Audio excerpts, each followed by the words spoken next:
Pinahupa muna nila Denver at Angeline ang kanilang mga sarili matapos silang maglabas ng sama ng loob sa isa't isa.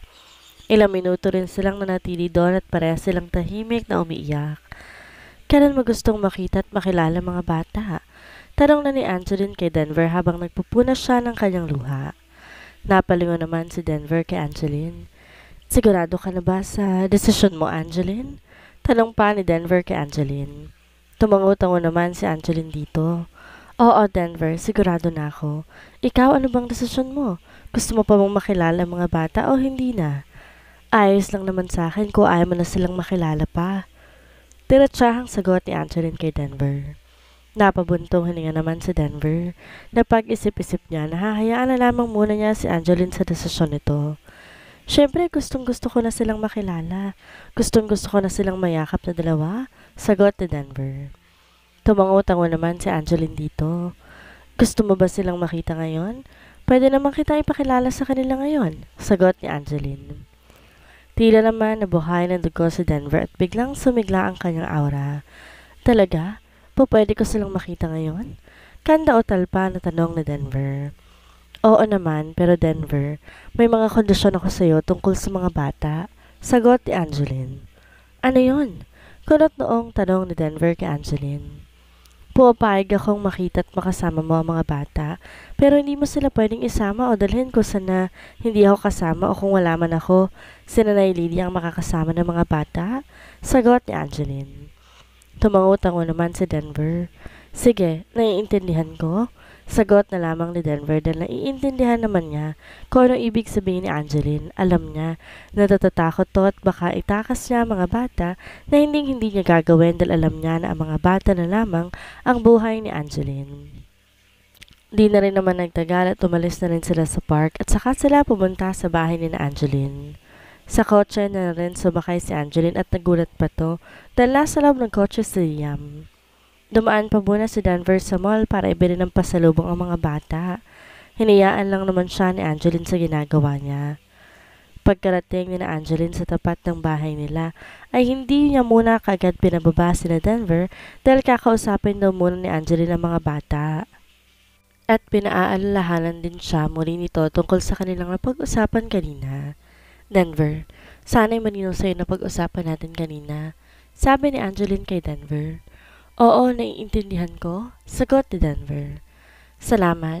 Hintayin mo na lamang muna ako dito at kakausapin ko muna mga bata para hindi naman sila mabigla kapag nakita ka nila. Sagot ni Angeline kay Denver. Sige, dito lamang ako. Sagot ni Denver. Bumaba naman na si Angeline sa kotse ni Denver. Diretso na siyang pumasok sa kanilang bahay. Nadatnan naman niyang naroon ang kambal na naglalaro kasama ni Sofia. Mommy! Sabay pa ang sigaw ng kambal kay Angeline at nag-unahan pa ang mga ito na makalapit sa kanilang ina upang yumakap at tumalik. Hi mga babies ko, kamusta kayo dito? Baka nagpasaway na naman kayo kila Tita Sofia ninyo, ha? Sabi ni Angeline sa kanya pinupog ng halik ang kambal. Nagbait po kami, Mommy, sagot ni Nina. Opo, Mommy, hindi po kami nagpasaway, sabat naman ni Noah. Ate Angeline, uuwi na po ako. Paalam ni Sofia kay Angeline. Sige, salamat. Nakangiting sagot ni Angeline kay Sofia. Mga anak, upo muna kayo. May sasabihin si Mommy sa inyo? Sabi ni Angeline sa mga anak niya. Agad namang sumunod ang kambal at tumayos ng upo sa kanilang kama. Ano po yon, Mommy? Di na makapaghintay na tanong ni Noah sa kanilang ina. Isang malalim na buntong hininga naman ang pinakawala ni Angeline bago naupo sa may harapan ng mga bata para magbantay sila ng mga ito. Mga anak, di ba noong nakaraan, tinatanong niyo sa akin kung nasa ang daddy ninyo? Panimula ni Angeline. Nagkatingin na naman ang kambal at sabay pa ito na tumango sa kanya. Opo, sabay pang sagot ng kambal. Gusto niya na ba talaga siyang makilala? Nauutal pa na tanong ni Angeline sa kambal. Opo, Mommy. Gusto po namin siyang makilala, sagot ni Nina. Bakit gusto niyo pa siyang makilala? Masaya naman tayo, diba, kahit wala ang daddy ninyo? Tanong pa ni Angeline sa kambal. Opo, Mommy. Masaya naman po tayo pero gusto pa rin po namin makilala ang daddy namin. Kasi po yung iba po mga bata, ang saya po nila. Kasi may mommy at daddy po sila kaya gusto rin po namin maranasan na meron din kaming daddy. Sagot ni Noah sa kanilang ina. Di ba, Nina? Baling naman niya sa kanyang kakambal. Tumango-tango naman si Angeline at mukhang gustong-gusto na talaga ng kambal na makilala ang kanilang ama. Mga anak, kung sakaling makilala niyo ang daddy ninyo, hindi ko maipapangako na magiging katulad kayo na ibang bata na kasamang mommy at daddy. Okay lang ba yun sa inyo? Tanong pa ni Angeline sa kambal. Sandali namang natahimik ang magkapatid at nagkatinginan pa ang mga to. Okay lang po, mommy, basta po makilala lang po namin kung sinong daddy namin, sagot ni Noah. Oo nga po, mommy. Masaya na po kami basta po makita at makilala po namin ang daddy namin. Sagot din naman ni Nina. Muling napabuga ng hangin sa bibig niya si Angeline upang palakasin ang kanyang loob dahil kinakabahan siya na ipakilala si Denver sa mga anak niya. Pero sa nakikita niyang sagot ng mga bata, mukhang gustong-gusto na talaga ng mga ito na makilala ang kanilang ama. Mga anak, papakilala ko ng daddy niyo sa inyo pero promise niyo muna kay mommy na magbe-behave kayo ha at hindi niyo siya kukulitin. Maliwanag ba yon? Sabi pa ni Angeline. Bigla namang nangislap ang mga mata ng kambal dahil sa sinabi ni Angeline at nagkatinginan pa ang mga to, sabay pang napangiti ang kambal. Opo, mommy. Sabay pang sagot ng kambal. Sige, dito na lang muna kayo ha. Hintayin niyong bumalik si mommy, tatawagan ko lang ang daddy ninyo.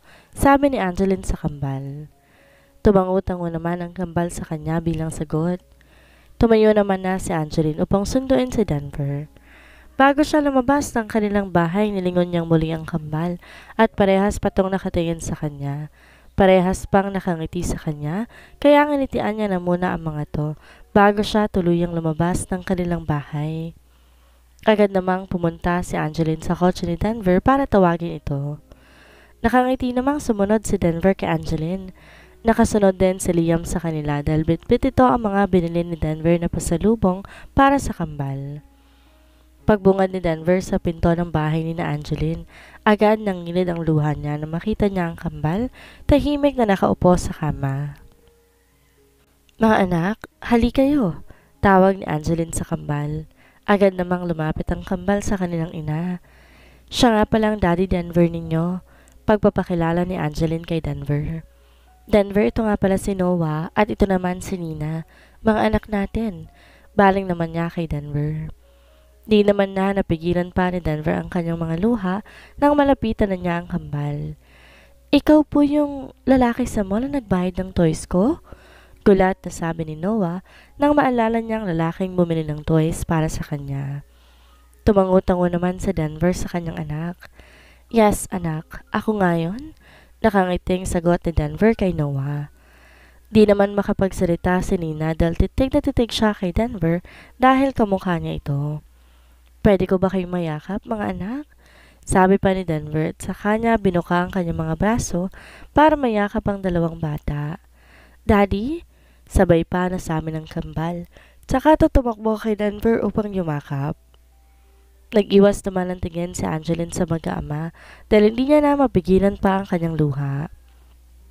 Naiiyak siya dahil sa wakas nakilala na ng kambal ang kanilang ama. Dati pa man kasi pinag-iisipan na rin niya talaga kung ipapakilala ba niya sa Denver ang mga bata pero na maglaon na hinayaan na lamang niya na hindi sabihin kay Denver ang tungkol sa kambal dahil ang buong akala niya kinalimutan na talaga siya ni Denver. Mga anak, sorry. Sorry kung matagal na wala si daddy ha. Sorry hindi ko alam. Umiiyak na sabi ni Denver habang yakap-yakap niya ang kambal. Di na rin naman napigilan pa ng kambal ang maiyak dahil sa wakas nakilala na nila ang kanilang ama. Finally, Daddy, nakilala na rin po namin kayo, sabi ni Noah sa kanilang ama nang bumitaw sila sa pagkakayakap dito. Oo nga po, Daddy, kamukha po pala kita, sabat naman ni Nina. Natatawa namang pinisel ni Denver ang baba ni Nina. Oo nga ang ganda-ganda mo anak, sabi ni Denver kay Nina. At ikaw naman, kamukha mong mommy mo. Ang pogi-pogi mo. baling naman nga kay Noah. Napahagikik naman ang kambal.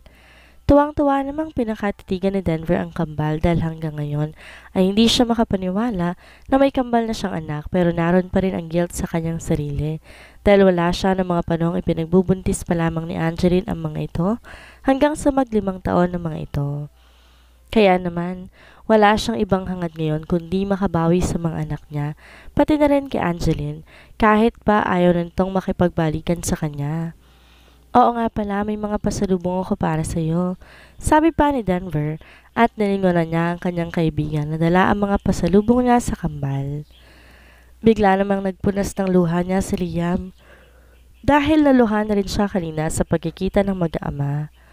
Siya nga pala si Tito Liam ninyo, friend siya ni Daddy. Pagpapakilala ni Denver kay Liam.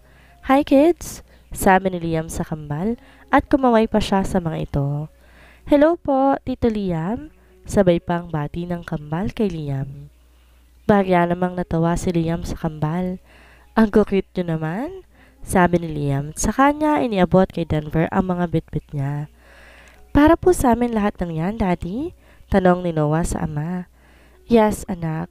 Pasalubungin ni Daddy sa inyo, sagot ni Denver kay Noah. Thank you, Daddy. Magkasabay pang muling sagot ng kambal. Kaya naman napapangiti na lang si Denver sa mga ito. Ang dami naman po nito, Daddy, sabi ni Nina habang nagbubuklat ng paper bag na may lamang mga laruan.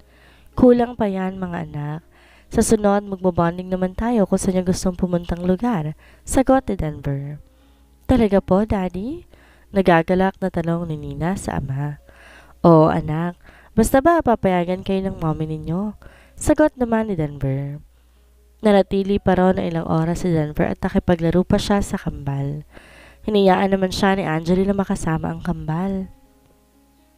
Masaya namang pinagmamasdan ni Angeline ang kanyang mag-aama. Nakita siya ni Lydia na nakatayo lamang sa may pintuan kaya nilapitan niya na ito. Mabuti naman at napag-isip-isip mo na ipakilala na sa mga bata ang kanilang ama. Tingnan mo, ang saya-saya nilang tingnan, di ba? Sabi ni Lydia. Nagulat si Angeline sa biglaang pagsasalita ni Lydia sa kanyang tabi. Nay, kayo po pala, sabi ni Angeline sa kanyang nitian na matanda. Muli nilingon niya ang kanyang mag-aama na masayang naglalaro. Napag-isip-isip ko po, Nay, na ayoko maging makasarili.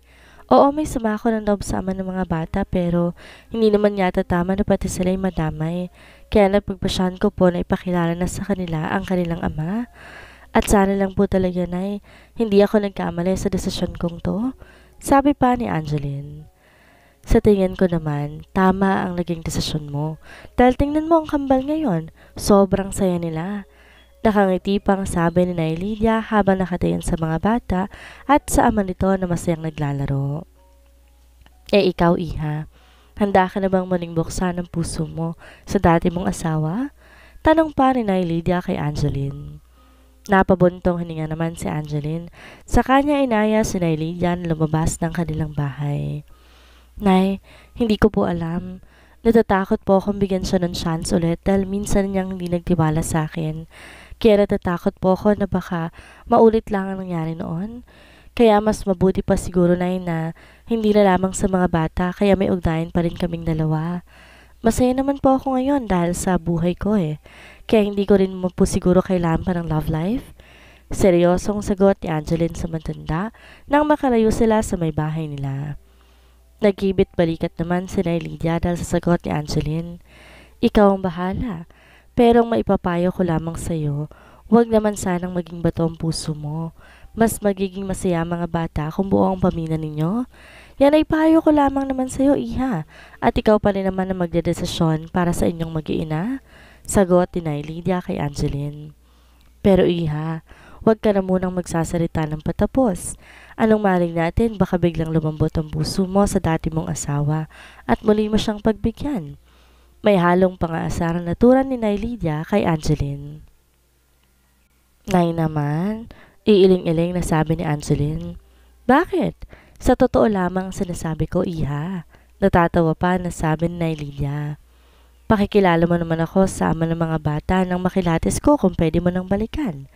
Pang-aasar pa ni Lydia. Nailidya talaga, sabi pa ni Angeline. Natatawa naman na naglakad si Angeline pabalik sa loob ng bahay nila at sumunod naman sa kanya si Nylia. Tumikim na muna si Angeline para maagaw ang atensyon nila ni Denver na abala sa nilalaro nila ng mga bata. Denver, si Nylia nga pala, siya ang katuwang ko sa pagpapalaki sa mga bata. Pagpapakilala ni Angeline kay Denver kay Nylia. Agad namang tumayo si Denver at nagmano sa matanda. Nylia, si Denver po pala ang ama ng mga kambal. Pagpapakilala naman ni Angeline kay Nylia kay Denver. Magandang gabi po, Nay. Magalang na bati ni Denver sa matanda. Tinaasa naman ng kilay ni Nylia si Denver. Seryoso ka ba talaga ulit sa pagbalik mo sa buhay ng mag-iinang ito? Mataray na tanong ni Nylia kay Denver. Opo, Nay. Seryoso po ako. At kung ano pong desisyon ni Angeline, igagalang ko po yun. Pero kahit ano pong mangyari, gusto ko pong makabawi sa mag-iina ko. Seryosong sagot ni Denver kay Nylia. Mabuti naman kung ganon, sagot ni Nylia. Maraming salamat nga po pala sa pagmamahal sa mag-iina ko, sabi pa ni Denver. Mabait si Angeline. Tinuring na rin namin kapamilya siya kaya hindi na sila iba sa amin ng mga anak ko, sagot ni Nylia. Kaya ikaw, pakaingatan mong pamilya mo. Huwag mong hahayaan na malayo pa ulit sila sa'yo. Pagpapayo pa ni Nylia kay Denver. Opo, Nay. At babawi rin po ako sa kanila sa mga taong wala ako sa piling nila, sagot ni Denver sa matanda. Tamango-tango naman si Nylia dito. Daddy, let's play pa po, please. Biglang sabi ni Noah mula sa likuran ni Denver, kaya napatingin sila dito. Sige na, makipaglaro ka na ulit sa mga bata, sabi ni Nylia kay Denver. Kaya naman bumalik na si Denver sa pwesto niya kanina at nakipaglaro sa kambal. Nang maging abala na ulit si Denver sa mga bata, ay siniko naman ni Nylia si Angeline. In fairness, ang gwapo ng dati mong asawa ha? Sabi ni Nylia kay Angeline. Iiling-iling naman habang natatawa si Angeline sa matanda. Muli ay napatitig naman si Angeline sa kanyang mag-aama. Naitanong tuloy niya sa kanyang sarili, paano kaya ako nakinig lang noon sa kanya si Denver? Siguro masayang masaya sila ngayon dahil buo at masaya ang pamilya nila. Pati siguro mga magulang nila ay masaya sana sa kanila ngayon. Naipilig na lamang ni Angeline ang kanyang ulo dahil sa kanyang mga naiisip. Ilang oras din nanatili si Denver sa bahay ni na Angeline bago siya nagpasyang umuwi na dahil anong oras na rin naman at kailangan ng matulog ng mga bata. Mga anak, kailangan ko nang umalis dahil kailangan nyo na rin matulog. Pagpapaalam na ni Denver sa mga bata. Daddy, kailan ka po babalik dito? Tanong na ni Nina sa kanilang ama. Daddy, hindi po ba pwede na dito ka na lang po matulog? Sabat naman ni Noah. Napatingin naman si Denver kay Angeline at napabuntong hininga na lamang siya na mag-iwas ng tingin si Angeline sa kanya. Mga anak, hindi pwedeng magstay si Daddy dito. Pero pangako, babalik ako dito, ha? Sagot ni Denver sa kambal. Kailan ka po babalik? Tanong na ni Noah at pinanungkot pa nito ang kanyang mukha. Di naman malaman ni Denver kung ano bang isasagot niya dahil di pa niya nakakausap si Angeline kung kailan ba niya pwedeng bisitahin ulit ang mga bata. Susubukan kong makabalik dito bukas, mga anak, kung papayag ang mommy ninyo? Sagot ni Denver. Sa kanya muling tinignan si Angeline. Pati ang kambal napatingin na rin sa kanilang ina. Napaawang naman ang bibig ni Angeline dahil biglang nakasalalay sa kanya kung pupunta ba si Denver bukas o hindi. Bumuntong hininga na lamang si Angeline, saka siya tumango-tango. Sige, pwede mong bisitahin ang mga bata bukas? Sagot na lamang ni Angeline sa mga ito. Thank you, Mommy! Tuwang-tuwang sabi ng kambal at halos magtatalon pa ang mga to. O sige na, gabi na. Kailangan nyo na rin matulog. Kailangan na rin magpahinga ng daddy ninyo kaya magpaalam na kayo sa kanya, sabi ni Angeline. Bye, Daddy. Hintayin ka po namin bukas. Paalam ni Nina sa kanilang ama. Ingat po kayo sa pag-uwi nyo, Daddy. Bye-bye po, sabi naman ni Noah at sabay pa sila ni Nina na humalik sa pisngi ng kanilang ama.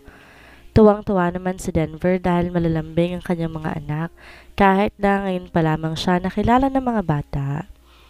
Natutuwa rin siya dahil napalaki na maayos ni Angeline ang mga bata kahit mag-isa lamang ito.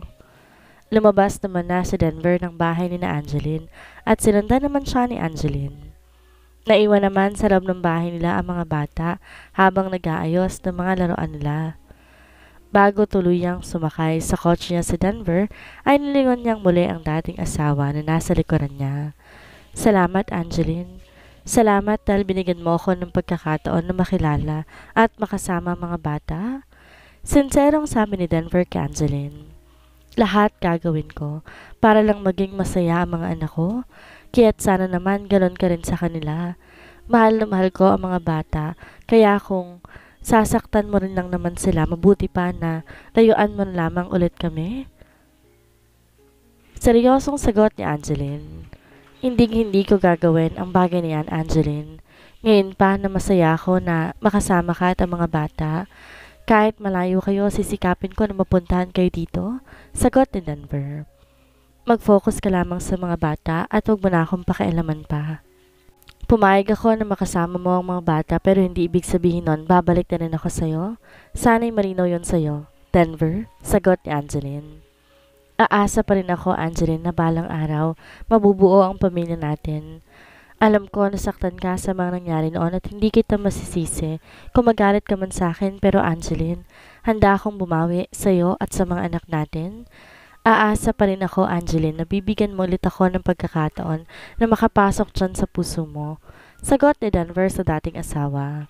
Sige na, umalis ka na at kailangan ko na rin pumasok sa loob. Pagtataboy na ni Angeline kay Denver dahil alam niya, mangungulit na naman to sa kanya. Tumangutango naman si Denver sa kanya. Sige, aalis na ako. Babalik na lang ako dito bukas. Bye, sabi ni Denver. Naglakad naman na si Angeline pabalik sa kanilang bahay, kaya naman sumakay na si Denver sa kanyang kotse at naroon na rin sa loob ang kaibigan niya. Nang matanaw ni Denver na nakapasok na si Angeline sa loob ng bahay ng mga to, saka lamang niya pinandar ang kanyang kotse at agad yon pinaharurot pabalik sa hotel kung saan sila tumutuloy. Grabe, Denver, ang lalaki na ng mga anak mo. Hanggang ngayon hindi pa rin ako makapaniwala, isipin mo. Wala kang kaalam-alam na may mga anak ka na pala. Daldal ni Liam kay Denver nang makarating na sila sa kanilang hotel room. Oo nga hindi rin ako makapaniwala. Pero hangang-hanga talaga ako kay Angeline dahil nagawa niyang palaki ng ayos sa mga anak namin. Sagot ni Denver. Tama ka dyan. Ibang klase talaga si Angeline. Sagot ni Liam. Sana lang lumambot muli ang puso niya sa akin para naman mabuo ng pamilya ko. Malungkot na sagot ni Denver nang maalala niyang ayaw nang makipagbalikan ni Angeline. At tayong mga bata na lamang ang dahilan, kaya meron silang ugnayan ng dating asawa. Kayang-kaya mo yan, bro. Ligawan mo si Angeline, total naman. Hindi mo yun nagawa noon dahil kinasal lang kayo sa arranged marriage. Ngayon mo siya ligawan, malay mo. Mapasagot mo pa siya. Sagot ni Liam. Sa kanya tinapik-tapik ang balikat ng kaibigan bago to pumasok ng sariling silid nito.